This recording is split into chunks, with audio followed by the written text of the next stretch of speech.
దొంగ ఏడుపులెందుకు ఎర్రబెల్లి? ఈరోజు ధర్మమే గెలిచింది. అందుకే తొరూర్ గడ్డ మీద కాంగ్రెస్ జెండా ఎగిరింది. అదే ధర్మం, అదే న్యాయం.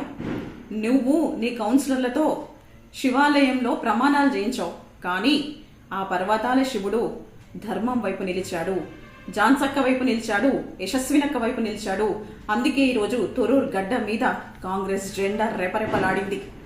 చూడు దయాకర్ రావు, నీ వల్ల నా ఉద్యోగం పోయింది, నీ వల్ల నేను రోడ్డు మీద పడ్డాను, నా పిల్లల గోస, నా కుటుంబం గోస నీకు తగిలింది కాబట్టే ఈరోజు నువ్వు ఏడుస్తున్నావు.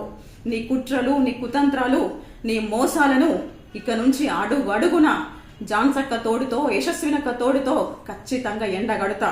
119 నియోజకవర్గాల్లో నువ్వు ఎక్కడ నిలబడ్డా నీ అరాచకాలు, నీ అన్యాయాలు, నీ చీకటి భాగవతాలు అన్నీ తెలియజేసి ఖచ్చితంగా ప్రజాస్వామ్యంలో నీలాంటి చీడ పురుగులను ఏరవేయాలి. 40 ఏళ్ల చరిత్రలో నువ్వు చేసిన అన్యాయాలన్నీ బయట పెడతా.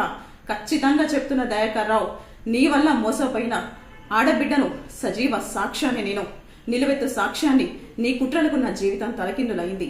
ఈరోజు ప్రమాణ పూర్తిగా చెప్తున్నా, నా కాంగ్రెస్ జెండా సాక్షిగా చెప్తున్నా, నీకు రాజకీయ సమాధి కట్టి ఆ సమాధి కాడ దీపం పెట్టి నిన్ను నీ పర్వతగిరికి తన్ని తరమకుంటే నేను ఒక దళిత ఆడబిడ్డనే కాదు. జై కాంగ్రెస్, జై రేవంత్ అన్న, జై జాన్సక్క, జై యశస్వినక్క.